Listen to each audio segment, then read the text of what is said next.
Assalamualaikum warahmatullahi wabarakatuh. Shalom, Om Swastiastu, Namo Buddhaya, Salam Kebajikan. Perkenalkan, nama saya Eka Laila Nazika, mahasiswa Magister Sosiologi Universitas Trunojoyo Madura.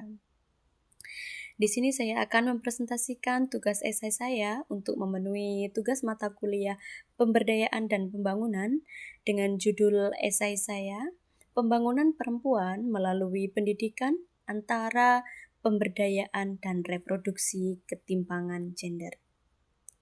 Studi ini berangkat dari kegelisahan akademis mengenai peran ganda pendidikan dalam struktur sosial kita.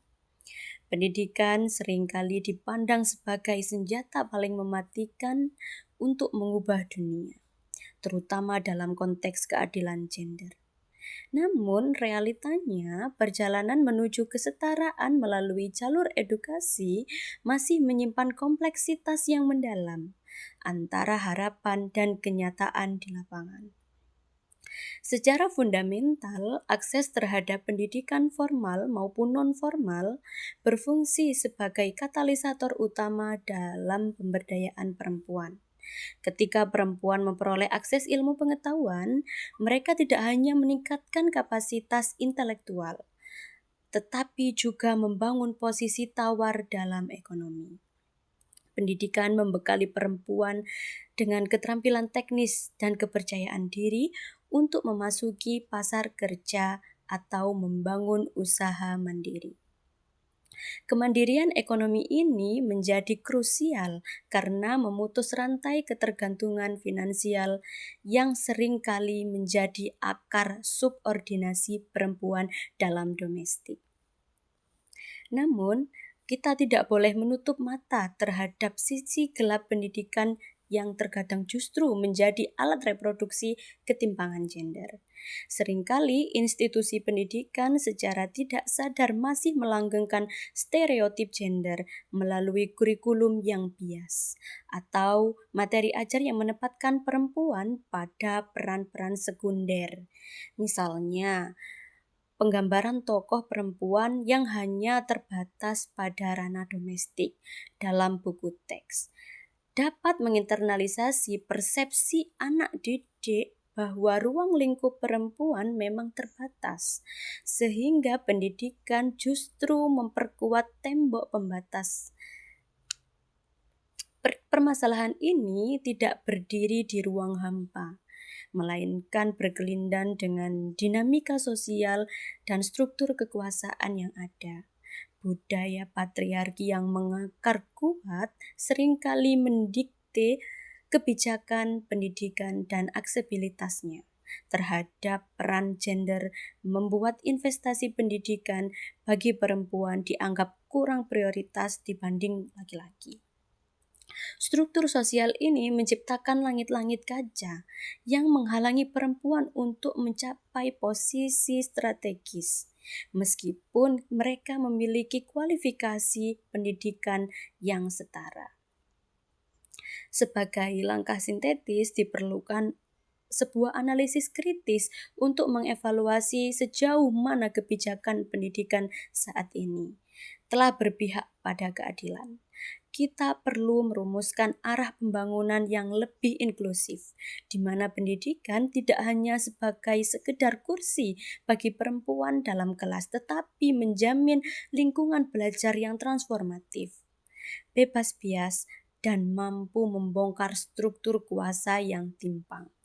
Hanya dengan pendekatan yang komprehensif inilah pendidikan dapat benar-benar menjadi alat pembebasan bagi perempuan.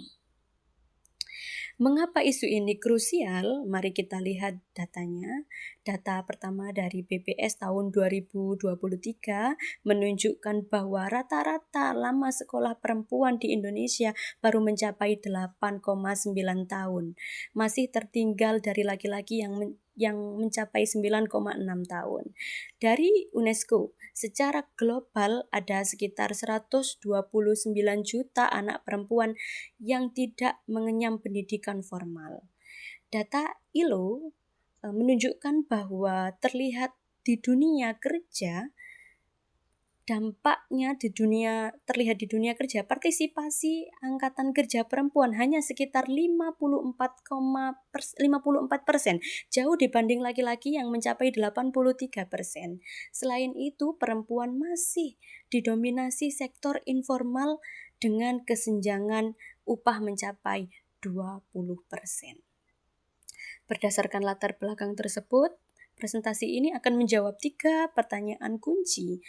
Bagaimana pendidikan menjadi instrumen pemberdayaan? Yang kedua, bagaimana pendidikan justru mereproduksi ketimpangan?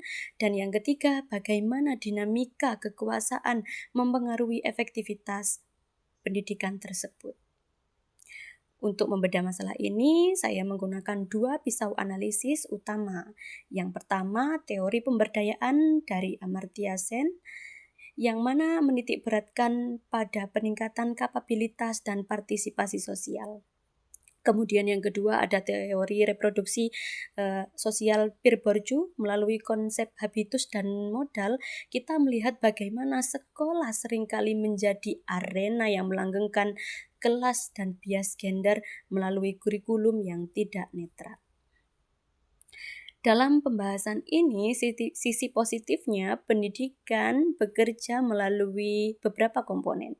Secara agensi, menumbuhkan motivasi dan aspirasi karir bagi perempuan. Secara kebijakan, program seperti wajib belajar 12 tahun dan program Indonesia Pintar atau PIP secara nyata meningkatkan akses. Dampaknya sendiri terjadi mobilitas sosial dan peningkatan kesejahteraan keluarga yang signifikan. Kemudian yang selanjutnya, pendidikan sebagai mekanisme ketimpangan. Namun kita tidak boleh menutup mata bahwa pendidikan juga bisa bumerang. Ketimpangan direproduksi melalui kurikulum yang bias, materi yang masih menempatkan stereotip peran domestik perempuan. Pembagian peran, praktik di lingkungan pendidikan yang secara tidak sadar membedakan kapasitas laki-laki dan perempuan, terutama di wilayah-wilayah yang masih memegang teguh budaya patriarki. Keberhasilan pendidikan sangat bergantung pada aktor-aktor yang terlibat, seperti keluarga, di mana seringkali menjadi penghambat yang menjaga nilai tradisional yang membatasi perempuan. Negara berperan mendorong melalui regulasi, namun seringkali berbenturan dengan masyarakat yang menolak perubahan norma gender. Pasar kerja seringkali tidak memberikan peluang setara, meskipun perempuan memiliki kualifikasi pendidikan yang sama.